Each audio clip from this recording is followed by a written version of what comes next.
Assalamualaikum warahmatullahi wabarakatuh. Kami adalah alat-alat ekskresi, di mana ekskresi adalah proses pengeluaran zat-zat sisa metabolisme yang tidak dibutuhkan lagi oleh tubuh. Di mana alat ekskresi terdiri dari ginjal, Kulit. hati, paru-paru. Hai teman-teman, saya di sini berperan sebagai ginjal. Ginjal merupakan sepasang organ yang terletak di sisi kanan dan di sisi kiri tulang rusuk bagian belakang. Ginjal berwarna merah gelap, berbentuk mirip dengan kacang panjang. Ginjal berukuran panjang 10-13 cm dan lebar 5-7,5 cm. Struktur ginjal terdiri dari 3 bagian. Yang pertama, medula korteks. Korteks merupakan bagian kulit ginjal atau bagian luar ginjal. Bagian luar ginjal yang di dalam korteks terdapat nefron yang merupakan unit fungsional dan struktural terkecil pada ginjal. Pada satu ginjal terdapat sekitar 1 juta nefron. Yang kedua yaitu medula. Medula atau sumsum ginjal.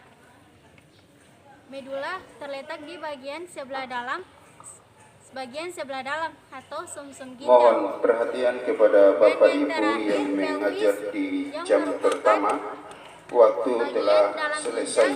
Yang berupa ruang kosong, bagi bisa yang juga 2 jam. disebut dengan rongga ginjal. Untuk kelas Hai teman-teman, 10 saya di IPA. sini berperan sebagai kulit. Kulit adalah lapisan luar yang menutupi 10 tubuh IPA sebuah matematika. vertebrata. Kulit terdiri atas 3 jam. epidermis, dermis, dan hipodermis. Masih Yakni 1 jam lagi. Kulit berfungsi melindungi otot, tulang, 10 ligamen, IPS penjas pembuluh darah, 3 sel jam. saraf, serta organ di dalam tubuh. 11 IPA biologi. Waktu telah habis dan sekarang masuk prakarya. Pada kondisi hidup, hati berwarna merah tua karena kaya persediaan darah dari nutrien dan Jam urea dari 11 sumber kelas protein. 11 IPA bahasa Indonesia. Waktu telah habis. Sekarang masuk atau sekitar ekonomi. 3-5% dari berat badan. Struktur hati. Hati terdiri atas 2 lobus utama, yaitu Kelas lobus 12 kiri IPA. dan lobus kanan, dengan posisi sedikit saling menindih. Kelas Lobus 12 kanan IPA terdiri atas 2 lobus, lintas yang salah satunya berukuran lebih telah kecil. selesai. Setiap Masuk lobus terdiri fisika. atas banyak lobulus.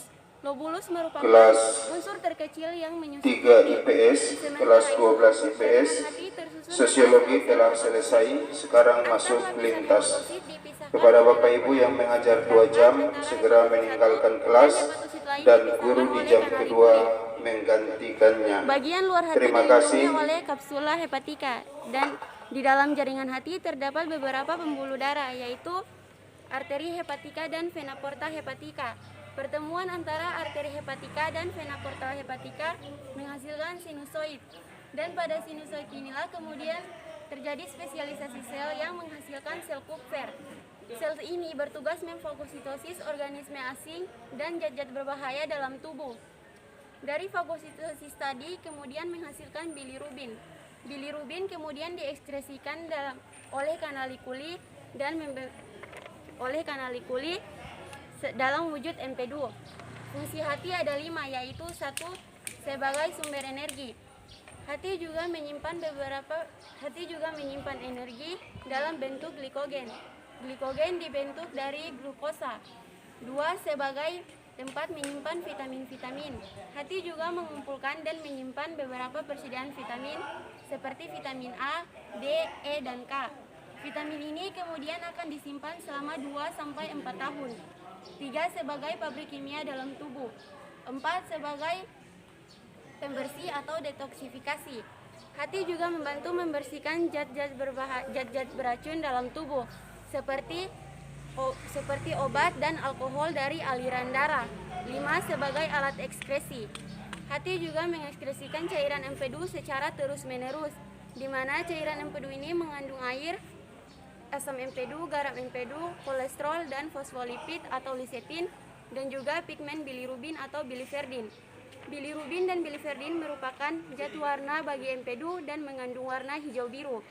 Zat ini di dalam usus akan mengalami oksidasi menjadi urobilin. Urobilin kemudian diekspresikan dari dalam tubuh dan memberi warna kekuningan pada feses atau urin.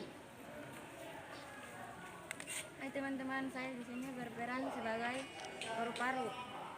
Manusia memiliki di dalam paru-paru terdapat gelembung-gelembung halus yang disebut alveolus. Alveolus memiliki dinding alveolus sangat tipis tetapi elastis dan juga memiliki banyak kapiler darah. Selain kapiler darah, alveolus juga mengandung jaringan epitel pipis lapis. Paru-paru berfungsi sebagai alat pernapasan dan juga di dalam paru-paru terjadi proses pertukaran O2 dan CO2. Mohon maaf, wabillahi taufik wal hidayah. Wassalamualaikum warahmatullahi wabarakatuh.